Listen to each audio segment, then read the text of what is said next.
अस्सलाम वालेकुम नाजरीन, प्रोग्राम माजरत के साथ मैं हूं शाहिद मेतला। एक हफ्ते में 7 नशिस्तों में चारों सूबों में इलेक्शन हुए हैं, जिनमें से सिर्फ एक नशिस्त पीटीआई जीत सकी है। हुकूमती जमात कोई एक भी जायद सीट नहीं जीत सकी है और 6 सीटें अपोजिशन या पीडीएम के इत्तेहाद ने जीती हैं। तो कहा जा सकता है कि हुकूमत की मकबूलियत में कमी आई है, महंगाई है और दूसरे बहुत सारे चैलेंजेस का हुकूमत को सामना है, जिन पर शायद उस तरह से तवज्जो नहीं दी जा सक रही है जिस तरह से दी जानी चाहिए थी। तो क्या यही वजह है कि हुकूमत हर महाज पर नाकाम हो रही है, या कम अज़ कम हमें इंतखाबात में हुकूमत की नाकामी नजर आ रही है? दूसरा, हमने देखा है कि डस्का में एक अजीब व गरीब एपिसोड हुआ है कि 20 या 20 से जायद प्रिजाइडिंग ऑफिसर्स को गायब कर दिया गया, उनको अगवा कर दिया गया। अब ये रियासत की नाकामी है, हुकूमत की नाकामी है? किसकी जिम्मेदारी थी कि इन तमाम अफसरान को सिक्योरिटी प्रोवाइड की जाती? एक आई विटनेस है, फर्स्ट हैंड एक्सपीरियंस जिनका हुआ है, तसद्दुक हुसैन साहब हैं, वो प्रिजाइडिंग ऑफिसर थे और उनका पोलिंग स्टेशन था 346। उन्होंने क्या बात की है, सुनते। सर तसद्दुक हुसैन है और पोलिंग स्टेशन नंबर 346 पे as a presiding officer duty सर अंजाम दे रहे हैं। तो 1 घंटा पहले को 2 मुलाजिम आए थे। वो कहते हैं कि वापसी पे आपने रिज़ल्ट जो लेके ना हमारी गाड़ी में, प्राइवेट गाड़ी में जाना है। आपको जो इलेक्शन कमीशन की तरफ से मिली थी उसमें आपने नहीं जाना, आपने हमारे बंदे के साथ जाना है, और जिसका नाम उन्होंने मुझे असद बताया। वो स्पेशल ब्रांच से कह रहा था, मैं स्पेशल ब्रांच से हूँ। अब ना तो उसने मास्क उतारा हुआ था, ना उसने मुझे कोई ID दी है। बस उसने मुझे ये कहा कि आपने वापसी का रिज़ल्ट हमारी गाड़ी में साथ लेके जाना है। अच्छा ये है कि वो मेरे से वो रिज़ल्ट चेंज करवाएंगे और अगर मैं नहीं करूँगा फिर मुझे वो थ्रेट करेंगे। इलेक्शन का तो ये है कि रिज़ल्ट जिस गाड़ी में हम आए हैं उस गाड़ी में वापस जाएंगे, रिज़ल्ट जाके आरओ के पास जमा कराएंगे और उसके बाद फारग है। वो इलेक्शन कमीशन हमें दी हुई है, उसी जरिए उसके ज़रिए हमने सारा सामान और अपने अमले को साथ लेके वापस आरओ दफ्तर जाना। मैंने आरओ को बता दिया है इलेक्शन कमीशन को ये मसला है। वो कहते हैं कोई मसला हम कर लेते हैं, आपके साथ रब्ता कर लेंगे। ये फर्स्ट हैंड एक्सपीरियंस हमें ये बता रहा है कि शायद मुस्तकबिल के इलेक्शंस भी गैर महफूज होंगे और इसी तरह से मशकूक होंगे। बहुत सारे सवालिया निशानात उठते हैं सिक्योरिटी इदारों पर भी। जो इंतज़ामिया थी, तमाम हुकूमती मशीनरी हमें मफलूज होती नज़र आई है। किसको फ़ायदा हुआ है इस सारे एपिसोड का? अपोजिशन को फ़ायदा हुआ है, पीडीएम के इत्तेहाद को फ़ायदा हुआ है, या हुकूमत को इस पर फ़ायदा हुआ है? यह भी कहा जा रहा है कि चूंकि तहरीक अदम एतमाद को नाकाम बनाने के लिए नेशनल असम्बली में ज़्यादा बड़ा नंबर हुकूमत को चाहिए था, इसलिए उन्होंने ये हरकत की है। इसलिए वो हर मीन इस्तेमाल करना चाहते हैं कि नेशनल असम्बली में उनका काउंट बढ़ जाए। लेकिन आज के एड्रेस में मरियम नवाज साहिबा ने भी कहा है कि ये बहुत बड़ी बेवकूफ़ी हुकूमत की जानिब से की गई है। इसका फ़ायदा इवेंचुअली अपोजिशन को होगा, पीडीएम को होगा। ऐसा लग रहा है जैसे एक मरतबा फिर पीडीएम की सियासत को इस एपिसोड के बाद जिंदा कर दिया गया है और इलेक्शन कमीशन ने भी अपनी नाकामी का एतराफ़ कर दिया। इलेक्शन कमीशन के इस इकदाम को सराहना चाहिए, खराज तहसीन पेश करना चाहिए। माज़ी करीब में कम अज़ कम हमने ऐसी कोई रवायत, कोई मिसाल नहीं देखी है जिसमें कोई इदारा अपनी नाकामी का एतराफ़ कर रहा हो। लेकिन सवाल ये पैदा होता है कि इलेक्शन कमीशन के अंडर आने वाले ये तमाम एम्प्लॉयज़, प्रिजाइडिंग ऑफिसर्स, इनके खिलाफ किसी किस्म की कार्रवाई इलेक्शन कमीशन कर सकेगा या नहीं? 2011 या 12 का वाकया है, सिंध में एक पोलिंग स्टेशन पर वहीदा शाह एक पोलिंग एजेंट को थप्पड़ मारती हैं और सुप्रीम कोर्ट उस पर अज खुद नोटिस लेती है। वो अज खुद नोटिस लिया जाता है और वहीदा शाह को नाअहल कर दिया जाता है। फौरी तौर पर उनको हल्फ उठाने से पहले नाअहल कर दिया गया और उनको सजा सुना दी गई।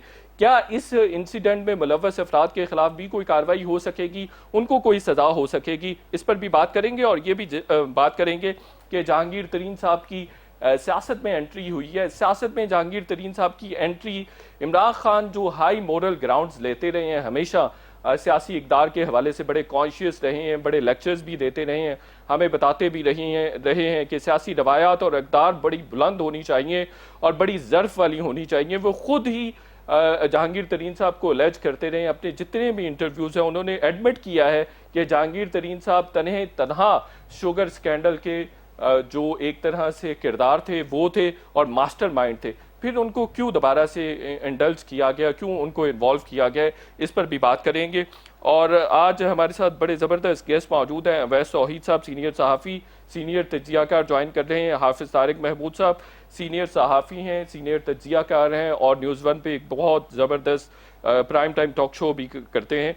जनरल रिटायर्ड गुलाम मुस्तफ़ा साहब सीनियर तज्ज़ियाकार हैं, हमें ज्वाइन कर रहे हैं। मोना आलम साहिबा सीनियर एंकर पर्सन हैं, तज्ज़ियाकार हैं, वो भी हमें ज्वाइन कर रही हैं। आप सबका बहुत बहुत शुक्रिया, आप सबने वक्त दिया। अवैस तौहीद साहब, मैं सबसे पहले आपसे शुरू कर लेता हूं। तहरीक इंसाफ सिर्फ एक नशिस्त जीत सकी है 7 में से। कहा जा सकता है कि हुकूमत गैर मकबूल होती जा रही है, और अगर ऐसा है तो इसकी वजूहात क्या है? शायद देखिए, ये तो जो ज़िमनी इंतखाबात हैं तो रिवायती तौर पे ये होता है कि जो हुकूमत वक्त होती है वही उन ज़िमनी इंतखाबात में जीती है। तो ये तो एक बहुत बड़ा सवालिया निशान इन ज़िमनी इंतखाबात के नताइज ने छोड़ा है तहरीक इंसाफ की हुकूमत, इमरान खान साहब की हुकूमत के लिए।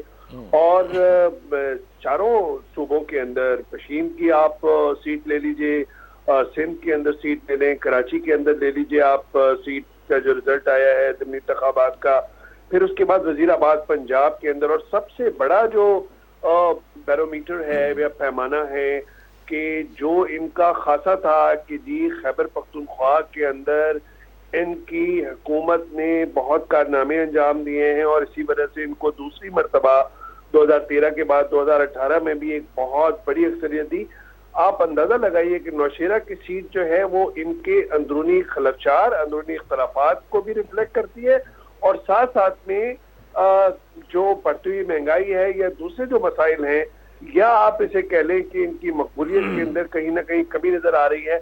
लेकिन एक बहुत बड़ी ज़रब लगी है इन ज़िमनी इंतखाबात के नताइज से इस वक्त की हुकूमत को, तो और तहरीक इंसाफ के उस हाई मॉरल ग्राउंड को जो डस्का के अंदर जो सारा कुछ हुआ है, फियास्को हुआ है, जो झगड़े हुए हैं, जो फायरिंग हुई है, जो धांधली के ऊपर ये कोई इंडिपेंडेंट इदारों ने, जिस तरह होता है कि जी ऑब्जर्वर्स ने कोई सवाल उठाए हुए, ये खुद इलेक्शन कमीशन ऑफ पाकिस्तान ने जो प्रेस रिलीज जारी की है वो सबसे बड़ी चार्जशीट है। वैसे भाई उस पे भी आते हैं के लिए, और ये हम इंतखाबात पर बात कर रहे हैं। इंतखाबात की वजह से आप समझते हैं कि पीडीएम का जो बयानिया था कि 2018 में धांधली हुई है उसको तकवीयत मिली है?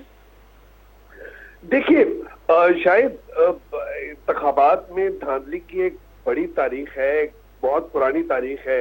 1970 के जो इंतखाबात थे उसके अलावा जो मुझे बचपन से याद है 77 के इंतखाबात से हर इंतखाबात के अंदर धांधली, इल्जामात दर इल्जामात लगते रहे हैं, और ये एक दागदार करते रहे हमारी जमहूरी निज़ाम को भी, पार्लिमानी निज़ाम को भी, और इस इंतखाबी निज़ाम को भी। जो आपका सवाल है, पीडीएम का बयानिया जो था उसको तकवीयत मिली है, न सिर्फ ये कि धांधली की बुनियाद पे, लेकिन उसके अलावा जो उनका बयानिया जो सख्तगीर मौक़िफ़ था वो एक बहुत ही लम्हा फिक्रिया होगा हमारी एस्टैब्लिशमेंट के लिए भी और इस वक्त मौजूदा हुकूमत वक्त के लिए भी। बिल्कुल सही है। हाफिज तारिक महमूद साहब, कोई भी सीट जीतने में पीटीआई कामयाब नहीं हो सकी है। कुरम एनए 45 जो था उस पर भी धांधली के इल्जामात लग रहे हैं। JUIF के उम्मीदवार हैं, उनके जो दूसरे ओहदेदारान हैं वो एलेज कर रहे हैं कि हुकूमत ने वहाँ पर धांधली की है। 1200 वोटों का सिर्फ फ़र्क है। तो आप समझते हैं तमाम इंतखाबात में नाकामी पीडीएम की सियासत को जला बख्श रही है, और पीडीएम की तहरीक जो है हुकूमत के खिलाफ उसमें मजीद कुव्वत आएगी? मतलब भाई 19 जनवरी से लेके आज तक 9 हलके हैं जो बनते हैं। इसमें इब्तिदा वो हलके से हुई जहां अरबाब गुलाम रहीम साहब ने शिकस्त खाई 19 जनवरी को, फिर कराची में मलीर का हलका, फिर जो जाम मदद अली साहब वाला हलका, फिर इसके बाद जो है वो जो बलूचिस्तान, और ये जो 4 हलके जिनका आपने जिक्र किया वो, और आज थरपारकर के अंदर भी इलेक्शन हो रहे हैं और जिसके अंदर वाज़े नज़र आ रहा है कि पाकिस्तान पीपल्स पार्टी वो नशिस्त भी जीत जाएगी। तो ये 9 हलके बनते हैं। इन 9 हलकों में से एक हलका जिस जानिब आपने निशानदेही की NA 45 कुर्रम, वहाँ पाकिस्तान तहरीक इंसाफ कामयाब हुई है। वो किस तरह से कामयाब हुई है वो एक बहुत लंबी एक उसकी डिटेल है, क्योंकि जब हम डस्का से भी सही तरीके से रिपोर्टिंग नहीं कर सकते तो कुर्रम एजेंसी से किस तरह से रिपोर्टिंग होगी और क्या खबरें आ रही होंगी उसका आप अंदाजा लगा सकते हैं। लेकिन इलेक्शन के पैरामीटर्स अलग होते हैं, तहरीक के पैरामीटर्स और डायनामिक्स जो है ना वो अलग होते हैं। इलेक्शन के रिजल्ट ज़रूर रिफ्लेक्ट करते हैं किसी भी तहरीक को जला बख्शने के लिए या किसी की चीज़ को इम्पैक्ट देने के लिए। इलेक्शन में मगर बिरादरीज़म होती है, लोकल कॉन्टेक्ट्स होते हैं, दूसरी चीज़ें होती हैं। अवैस तौहीद साहब ने बिल्कुल दुरुस्त कहा कि परसेप्शन यही है और अमूमी तौर पर पाकिस्तान की हिस्ट्री यही रही है कि ज़िमनी इंतखाबात के अंदर जो हुकूमत वक्त में बैठे हुए लोग होते हैं वो कामयाबी हासिल कर लेते हैं, लेकिन यहाँ हुकूमत वक्त अपनी जीती हुई नशिस्तें भी हार रही है। और अब सूरत हाल ये है कि आज की डेवलपमेंट के परवेज खटक साहब के भाई जो है वो पहुंच गए मुस्लिम लीग नून के यहाँ, जहाँ जश्न हो रहा था, और उन्होंने कहा कि वोट बैंक मेरा नहीं था, वोट बैंक इमरान खान का था, लोगों ने इमरान खान को वोट नहीं दिए। फिर एक और डेवलपमेंट हो रही है और वो ये है कि लियाकत खटक साहब ने सुल्तान मोहम्मद खान साहब जिन्हें लॉ मिनिस्ट्री के ओहदे से हटाया गया था, उनके साथ उन्होंने बातचीत की है। और यहाँ पे सेनेट के अंदर अब एक और नई खिचड़ी पक रही है, जिसकी वजह से कल इमरान खान साहब पेशावर तशरीफ ले जा रहे हैं।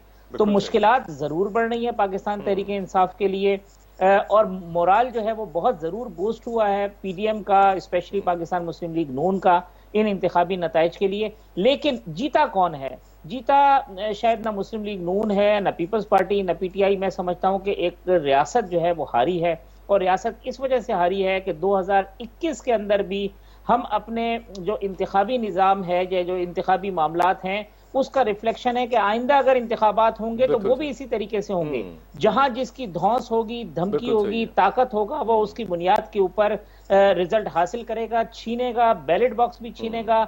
जिसके पास पुलिस होगी वो पुलिस को इस्तेमाल करेगा। तो इसके सद्देबाब के लिए क्या करना चाहिए? तमाम जो स्टेक होल्डर्स हैं उनको मिलकर बैठना नहीं चाहिए?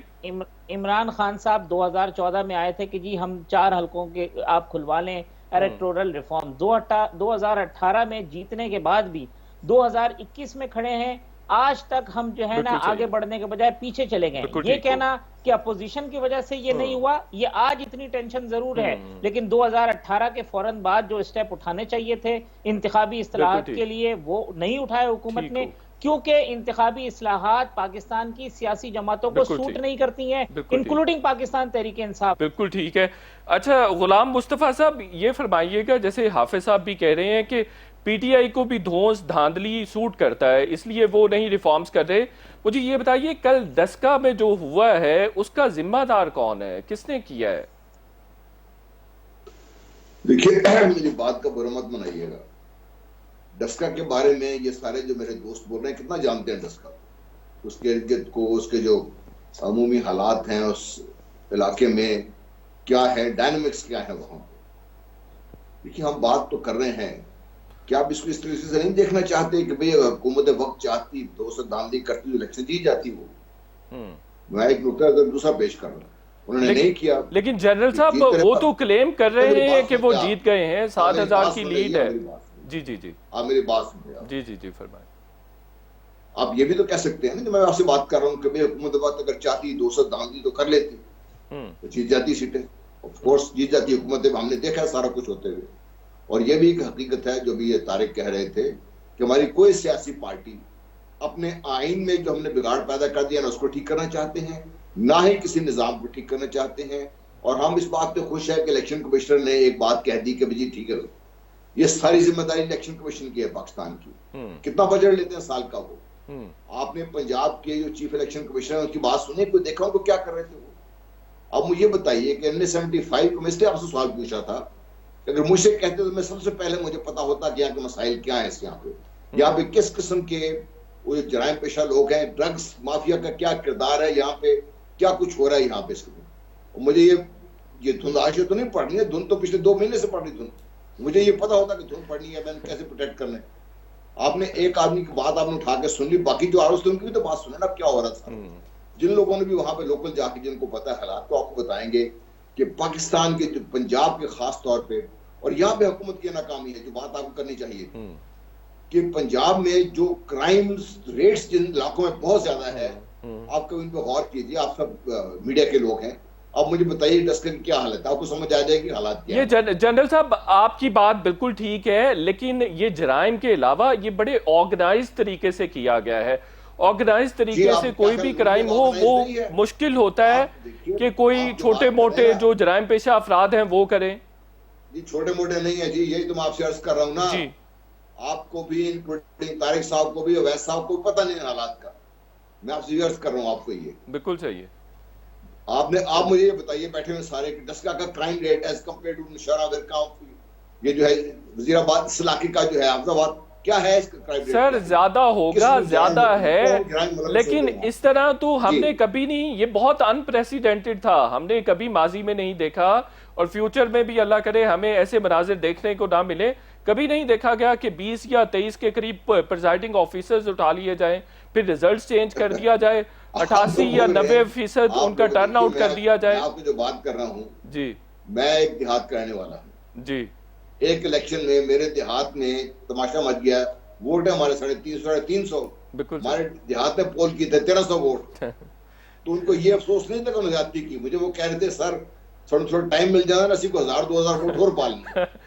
चले मोना साहबा, ये जैसे जनरल साहब फरमा रहे हैं कि ये इलेक्शन कमीशन की जिम्मेदारी थी, मुझे ये बताइए ये रियासत नाकाम हुई है, हुकूमत नाकाम हुई है या इलेक्शन कमीशन नाकाम हुआ है? शायद साहब देखें, एक पहलू पे तो सबने बात की है कि जिमनी इंतखाब ख्वाह कभी भी हुए हों तो उसमें रिवायती तौर पर यही हमने देखा है कि जो भी रूलिंग पार्टी होती है वो जीतती है। जाहिर है गवर्नमेंट सारी मशीनरी उनके पास होती है तो वो कहीं ना कहीं पर इस्तेमाल होती है, वो जीतते हुए नजर आते हैं। सही, इस दफा NA 75 पे तो चले बात नहीं करते क्योंकि उसका अभी भी रिजल्ट अवेटेड है और अब अगले हफ्ते में कुछ इलेक्शन कमीशन इस मामले का कुछ पता लगाएगा कि ये धुंध थी और ये अजीब सी बात है ये कि किस किस्म की धुंध थी। दुनिया चांद और मरीख पर पहुंच गई है और हमारे यहाँ एक धुंध की वजह से एक इलेक्शन पूरा मुतनाज़े हो गया है, गोया कि जैसे कोई बाबा आदम के जमाने में हम जी रहे हों। तो बहुत मायूब सी बात है, इसमें कोई शक नहीं। तो ये पूरा मुअम्मा इलेक्शन कमीशन ने मुझे लगता है वक्त मांगा है और हमें उनको उनका डिजर्विंग जो भी वक्त है देना चाहिए। जाहिर है मुझे लगता है ना इसमें हुकूमत ना PDM, और बहुत अजीब सी बात है कि हर कोई प्री एम्प्ट कर रहा है उसको NA 75 को। हुकूमत भी विक्ट्री क्लेम कर रहे हैं और अपोजिशन ने भी जब चल रहा था, जब पोलिंग अंडरवे बल्कि जब काउंटिंग अंडरवे थी वोट्स की, उसी वक्त अपोजिशन ने या PMLN ने विक्ट्री अपनी क्लेम कर दी थी। मरियम साहिबा ने ट्वीट की थी। तो ये बात दोनों तरफ से बहुत नामुनासिब है। प्राइमरी रिस्पॉन्सिबिलिटी यकीनन इलेक्शन कमीशन ऑफ पाकिस्तान की है। एक इदारा जब अपना काम करना चाहता है तो उसको हमारे जो यही सियासतदान और यही जो सियासी पार्टीज हैं वो करने नहीं देते। अगर वो नहीं करता तो कहते हैं आप जी गैर फाल हैं, आप कुछ करते नहीं है। मतलब वो जाए तो बेचारा कहाँ जाए। इसी तरह से तो इदारे मुस्तहकम होते हैं ना कि अगर उनका काम है, उनकी रिस्पॉन्सिबिलिटी है तो उनको काम करने दें। हर कोई अगर प्रीएम्प्ट करके बताएगा, उस इदारे को डिक्टेट करने की कोशिश करेगा तो मुझे लगता है वो इदारा फिर हम उसको ब्लेम करने में बहुत गलत होंगे कि जी आपने अपनी रिस्पॉन्सिबिलिटी पूरी नहीं की। उसको कितना हमने कंड्यूसिव एनवायरनमेंट, कितना कंड्यूसिव माहौल दिया अपनी जिम्मेदारी पूरी करने में, ये भी तो सवाल है ना। ये सियासी जमातों से ये सवाल ये भी तो होना चाहिए। अच्छा, हैविंग सेड दैट, PDM की यकीनन ये स्ट्रेटजी कामयाब हुई है। तमाम दाना लोग उनको कहते थे कि आप GB के इंतखाब में भी इकट्ठे होकर इंतखाब लड़ें, नहीं लड़ा उन्होंने, उनके वोट स्प्लिट हुए, उसका जो नतीजा था उनके हक में नहीं आया। लेकिन यकीनन इस दफा जो ये मिलकर इकट्ठे हैं, जितने भी इनके अलायंसेस अननेचुरल हों लेकिन फिर भी ये हुकूमत के लिए एब्सोल्युटली टफ टाइम बन रहे हैं, इनमें कोई शुबा नहीं है। इलेक्शन के रिजल्ट्स में PMLN ने भी बेहतर परफॉर्म किया है। गुज़िश्ता जितने उनके एक पब्लिक में उनका रिसेप्शन रहा है, या जैसे लाहौर जलसे में हमने देखा था कि वो बड़ी डिस्मल वहां पर पार्टिसिपेशन थी अवाम की, उसके बाद से उन्होंने भी एक तरह का कमबैक दिखाया है। और अच्छी बात यह है कि खवातीन को उन्होंने टिकट्स इशू किए हैं जो भी सीट्स खाली हुई थी, तो इवन NA 75 में भी, और बेगम तलत को भी उन्होंने जैसे टिकट दिया, तो ये एक अच्छी रिवायत है जो बात यह है कि देखें, एक बात हम तमाम कर रहे हैं कि जिमनी इंतखाब में रिवायती तौर पे हुकूमत जीतती है, करेक्ट, सही बात है। लेकिन इतने तल्ख जिमनी इंतखाब शायद ही कभी हमने देखे हों। आम इंतखाबात में, जनरल इलेक्शंस में हमने हर तरह की धांधली देखी है, ठप्पे देखे हैं, जोर जबरदस्ती देखी है, जाली सारे जो है अमले का गायब होना हमने कभी नहीं देखा। बिल्कुल ठीक कह रही है मौना, हर तरह की हमने बदनिजामी, बद इंतजामी सब कुछ देखा है। लेकिन जिमनी इंतखाब में ये बहुत बड़ा लम्हा फिक्रिया है हम तमाम के लिए। बिल्कुल ठीक है। एक छोटे से ब्रेक लेते हैं और ब्रेक के बाद बात करेंगे कि इलेक्शन कमीशन ने खुद अपनी नाकामी का इतराफ किया है। अपोजिशन इलेक्शन कमीशन के साथ खड़ी होगी और हुकूमत बार बार एक्यूज कर रही है इलेक्शन कमीशन को। इस सारी सूरत हाल में इदारों का मोरल कहां पे खड़ा होगा, इस पर बात करेंगे।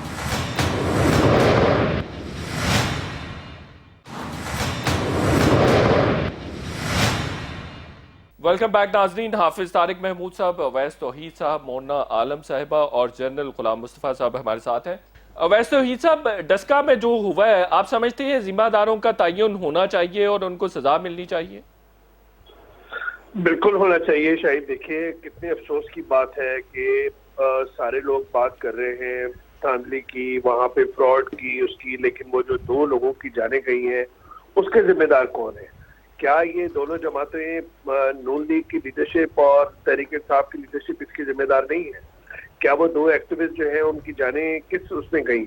इनकी इंतखाबी मुहिम की जनूनियत के हवाले से गई कि जो आप एक जमहूरी निज़ाम के अंदर, पार्लिमानी निज़ाम के अंदर जो मामला बड़े ऐसे तरीके से हल हो जाना चाहिए, छोटी मोटी तलखियां होती हैं, नारेबाजी होती है, एक दूसरे के साथ पॉइंट स्कोरिंग भी आप टीवी स्क्रीन पे कर सकते हैं, लेकिन ये कैसे हो सकता है कि वहां से राना सनाउल्लाह पहुंच गए हों, वहां से जो है वो अतउल्लाह तारड़ साहब पहुंच गए हों, पूरी लीडरशिप वहां पे मौजूद है, उस्मान डार साहब ने अपना मार्च लगाया हुआ है।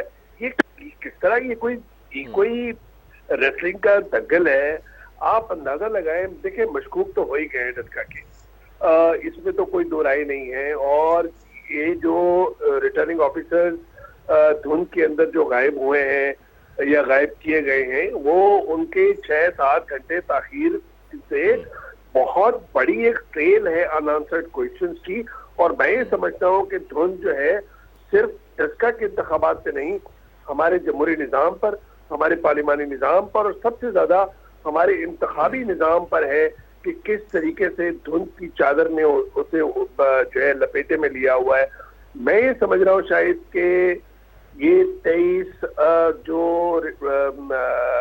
पोलिंग स्टेशन हैं, सिर्फ उसका ही मामला नहीं, ये मशकूक है और इलेक्शन कमीशन की तरफ से एक इंडोर्स हो गई उस बात को, और यहाँ पर दोबारा इलेक्शन होने चाहिए, लेकिन उस इलेक्शन के अंदर दोबारा क्यों इन्हीं 20 या 23 पोलिंग स्टेशन पर इलेक्शन नहीं होने चाहिए?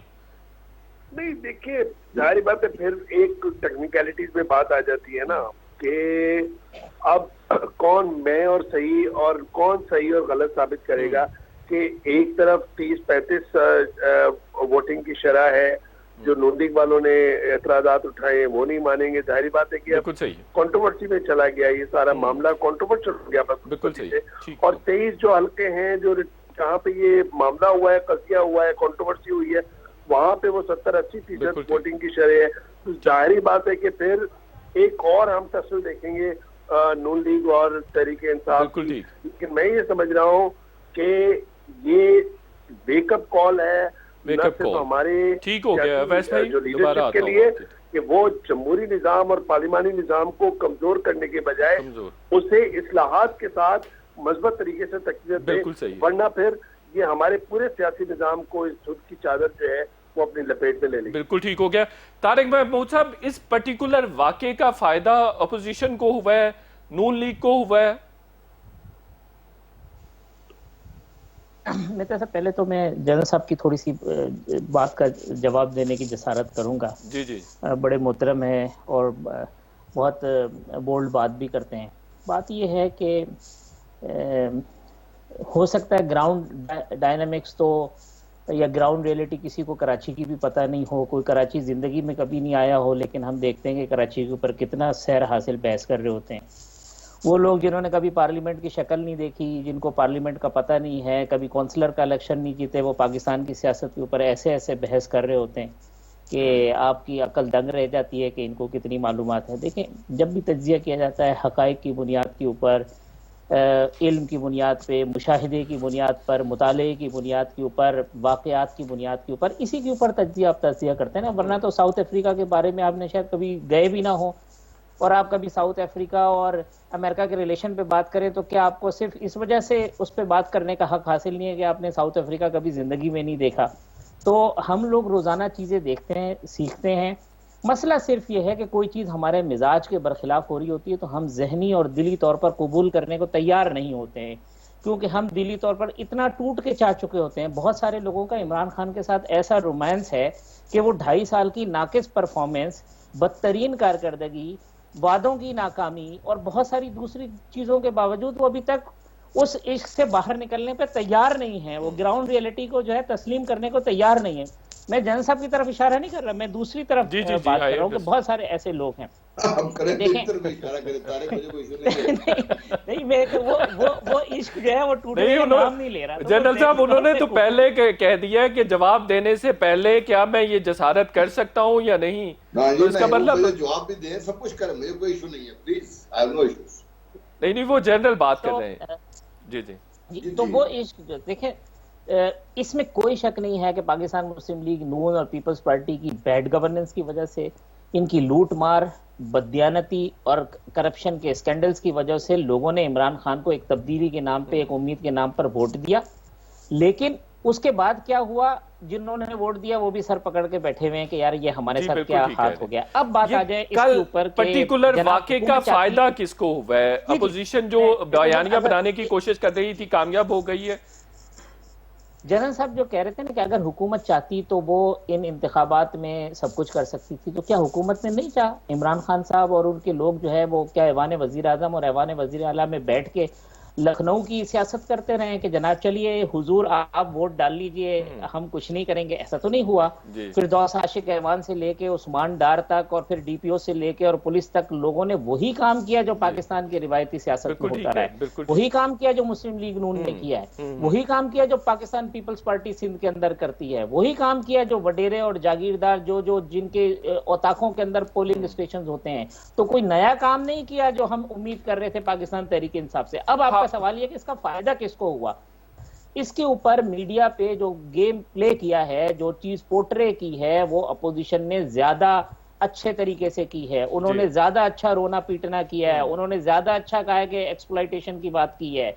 मीडिया की जो गैलरीज हैं उनसे पाकिस्तान मुस्लिम लीग ने नून ने पीटीआई से ज्यादा अच्छा प्ले किया है। लिहाजा अवाम की हमदर्दियां, चूंकि वो अपोजिशन में है, चूंकि वो ये कहते हैं कि उनकी सीट हारी गई है, चूंकि वो ये कहते हैं कि वो हुकूमत में नहीं है, ना पंजाब में ना विफाक के अंदर, तो पॉलिटिकल फायदा पाकिस्तान मुस्लिम लीग नून को इस वजह से हुआ है कि वो सिचुएशन में चाहे वो जालिम भी थे, वो मजलूम की सूरत में सामने आए हैं। और लोग जो है वो आपको पता है मजलूम के साथ। बिल्कुल ठीक हो गया। हाफिज साहब आपकी आवाज भी डिस्कनेक्ट हो रही है। छोटा सा ब्रेक लेते हैं और ब्रेक के बाद गुफ्तगू का सिलसिला आगे बढ़ाएंगे।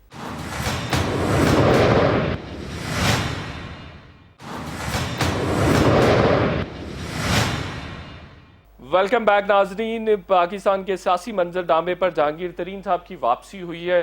जनरल साहब एक तासुर है, चूंकि एनए में तहरीके अदम एतमाद को नाकाम बनाने के लिए हुकूमत को नशिस्तों की ज़रूरत थी और है, इसलिए एक स्ट्रेटजी के तहत जो सूबाई असम्बलियाँ थी वो दूसरी पार्टीज़ को जतवा दी गई, लेकिन नेशनल असम्बली की सीटें उनको हर सूरत चाहिए थी। इसीलिए जो एपिसोड डस्का में हुआ है ये उसकी बहुत बड़ी एग्जाम्पल है या रीज़न है? देखिए, दो तीन चीजें हम बात कर रहे हैं। एक तरफ तो हम बात कर रहे हैं कि पीटीआई की हुकूमत की गवर्नेंस, वो अगर मेरी आपने बात सुनी होती गौर से और अपने जज्बात में ना आ जाते, तो मैं आपको यही कह रहा था कि पीटीआई की हुकूमत की गवर्नेंस के बारे में तो बात करके अपना आपका सारा मुंह का टेस्ट खराब करने वाली बात है। चाहे वो सेंटर में है, चाहे वो पंजाब में है, इनकी मैनेजमेंट, उसके बारे में किसी को कोई शक नहीं होना चाहिए।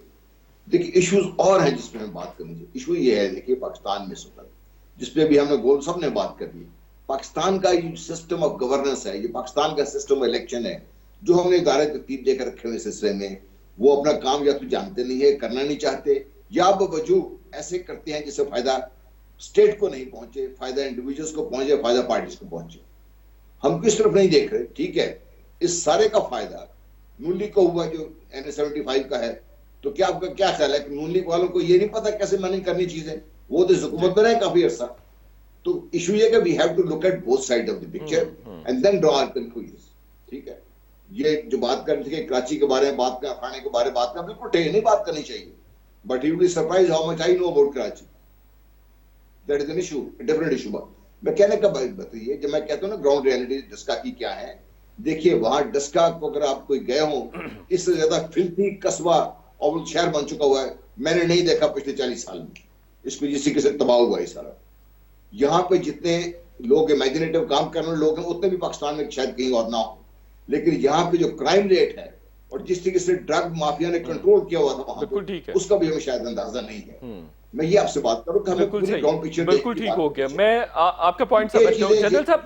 सवाल यहाँ ये पैदा होता है कि जिसने भी ये किया है, जराइम पेशा लोगों ने या जिसने भी किया है, उनके खिलाफ कार्रवाई होनी चाहिए या नहीं? देखिए, मैं बात कुछ और कर रहा हूँ। मैं तो आपसे कहा ना गवर्नेंस के बारे में, लॉ एंड ऑर्डर के पहले बात, मैं ये बात ही कर रहा हूँ कि सियासी पार्टियों ने अक्रॉस द बोर्ड अपनी जो स्ट्रेंथ है वो इन माफियाज के हाथ में दे दी हुई है। बिल्कुल सही है। अभी आप इसमें गौर करें, आपको अपने जो सियासत है उसके सारे इश्यूज कभी कभी समझ आना शुरू हो जाएंगे। वो चाहे कराची को ले लें, आप पेशावर को ले लें, लाहौर को ले लें, किसी जगह भी ले लें बिल्कुल आप, सही है। जो सियासी पार्टियां जब तक काम करें किसके थ्रू करवा रही है? क्या कोई आइडियोलॉजी है जिसपे काम हो रहा है पाकिस्तान में? बिल्कुल सही। पाकिस्तान में तो सिर्फ इलेक्शन जीतने की बात कर रहे हैं, और इलेक्शन जीतने के लिए क्या चीजें चाहिए आपको, वो काम हो रहा है सारा। तो क्या पाकिस्तान इसी इलेक्शन की लड़ाई में पाकिस्तान खुदा का नुकसान पहुंचा देंगे? बिल्कुल ठीक। हमें जब तक इन माफिया से, चाहे वो ड्रग है चाहे और बहुत बड़े माफिया जितना बन के बैठे हुए हैं, जब तक आप अपनी सियासत को नहीं निकालेंगे, जब तक जुर्म को सियासत से नहीं निकालेंगे, NS-75 से एक ट्रेल है, इस हालात और बिगड़ेंगे। बिल्कुल ठीक। That is what the point I'm trying to make. बिल्कुल ठीक। मोना आलम साहिबा, ये बताइए कि जहांगीर तरीन साहब की सियासत में एंट्री हुई है, क्या आप नहीं समझती कि इमरान खान साहब जो माजी में बड़ी हाई मॉरल ग्राउंड्स लेते रहे हैं, उनकी उन हाई मॉरल ग्राउंड्स पर सवालिया निशान है, और खुद एलाज कर चुके हैं इमरान खान साहब कि जहांगीर तरीन साहब शुगर स्कैंडल के मास्टरमाइंड है? देखिए, अब ये दो तरफा बात है ना। एक तो ये बात बिल्कुल सही है कि जो शुगर स्कैंडल में जहांगीर तरीन साहब का नाम है, और मुतअद्दिद इंटरव्यूज में इमरान खान साहब से इस बारे में पूछा भी गया है, उन्होंने हमेशा कहा है कि बिल्कुल वो उसमें हैं और इन्वॉल्व हैं, और उनके खिलाफ उसी तरह से इंक्वायरी करनी है, ये वो वगैरह वगैरह। दूसरा एंगल इसका ये भी है कि ऑपोजिशन इसको काफी प्ले अप कर रही थी। आपको पता है कि जहांगीर तरीन साहब और नून लीग के खास तौर पे लंदन में कुछ रवाबित की भी खबरें थी जो कि गर्दिश कर रही थी at one point in time, और उसके ऊपर बहुत ऑपोजिशन ने एक तरह से तकिया किया हुआ था कि जिस तरह से इलेक्टोरल पूरे प्रोसेस में मदद की है जहांगीर तरीन साहब ने खान साहब की 2018 में, तो अगर वो इतना पिवटल एक जो फिगर था वो अगर पीछे हट गया है या उसके साथ कोई कॉन्फ्लिक्ट हो गया है हुकूमत का, तो उसको ऑपोजिशन अपने हक में उसको प्ले अप कर सकती है। वो तो चीज फिर गायब हो गई, क्योंकि अब वाकई ये बात दुरुस्त है कि जहांगीर तरीन साहब ने कम बैक किया है, हफीज शेख साहब के उनसे राब्ते भी हो रहे हैं, ये तमाम चीजें जारी हैं। ऐसे में वो जो तो इसका मतलब ये हुआ कि इमरान खान साहब भी रवायती सियासतदान हैं और वो भी मफादात की सियासत करते हैं। अभी जैसे जनरल साहब एक बात कर रहे थे ना, और हाफिज साहब ने भी अभी ये बात की थी कि इलेक्टोरल जितने रिफॉर्म्स हैं उसके अंदर रेजिस्टेंस दरअसल यही तमाम सियासी जमातें हैं। फिर हम ये तो कह ही नहीं सकते ना कि हमें रिफॉर्म की जरूरत नहीं है। अब ये बहुत बड़ा सवालिया निशान है कि जिस शुगर स्कैंडल के ऊपर बात की गई है, और आप अगर गवर्नेंस के ऊपर बात कर रहे हैं ना, तो गवर्नेंस में एक बहुत बड़ा पहलू यही शुगर स्कैंडल था, जो चीनी की कीमतें आसमानों से बातें कर रही थी। 400 अरब रुपए का फायदा उठाया शुगर बैलेंस ने, बिल्कुल ठीक हो गया। बिल्कुल बिल्कुल, और वो अभी भी आप देखें आसमानों से बातें कर रही हैं। ये तमाम मिलकर इकट्ठे होकर, ख्वाह उनका ताल्लुक नून लीग से हो, पीपल्स पार्टी से हो, बिल्कुल ठीक है। जनरल साहब, आखिरी सवाल आपसे है कि इमरान खान साहब को जहांगीर तरीन साहब से तहरीक अदम एतमाद में भी मदद लेनी चाहिए या अखलाकी तौर पर उनको इससे अवॉइड करना चाहिए? मुझे लगता है नहीं लेनी चाहिए, और यही बात है। अब ये आगे आने वाला वक्त बताएगा, क्योंकि अगर इतनी बड़ी गवर्नेंस का मेल फंक्शन जहांगीर तरीन साहब वो जो एग्रीकल्चर की पूरी पॉलिसी चला रहे थे, अगर उनकी पॉलिसी चलाने की वजह से हुआ है और उसके बाद भी अगर उस पर सुनवाई ना हो, तो इसी गवर्नेंस की बुनियाद पर हमें ये इलेक्शन के रिजल्ट्स भी नजर आए हैं। बिल्कुल ठीक है। जनरल साहब, आपका टेक इस पर। जनरल साहब, आपका टेक इस पर। देखिए, बदकिस्मती ये है कि अखलाकियात और सियासत दोनों अलग अलग चीजें हैं। बदकिस्मती से पाकिस्तान की सियासत देख लीजिए, अब अमेरिका में क्या हुआ लेटली देख लीजिए। अखलाकियात को सियासत से बाहर रखिए, प्रैक्टिकल चीजें हैं, प्रैग्मेटिक काम करता है ये। हमारा जो ख्याल था कि इमरान खान साहब एक आएंगे, तब्दीली आएगी, सोच में तब्दीली आएगी, वो नहीं हमारा ख्वाब पूरा हो सका। हम फिर उसी रवायती सियासत में फंसे हुए हैं, जिसमें आप जहांगीर तरीन साहब को ले लीजिए, बिल्कुल सही, आप मरियम को ले लीजिए। क्या मरियम सजा याफ्ता नहीं है? उनको भी हम लीडर के तौर पर मानना शुरू हो गए। इस तरफ तो आप रहने दीजिए, आप सिर्फ ये देखिए प्रैक्टिकली कौन जीतता है, कौन हारता है। बिल्कुल ठीक है। जनरल गुलाम मुस्तफा साहब, मोना आलम साहिबा, हाफिज तारिक महमूद साहब और अवैस तौहीद साहब, आप चारों का बहुत बहुत शुक्रिया। शो का वक्त खत्म हो गया। इंशाल्लाह नेक्स्ट वीक आपसे फिर मुलाकात होगी। तब तक के लिए इजाजत। अल्लाह हाफिज।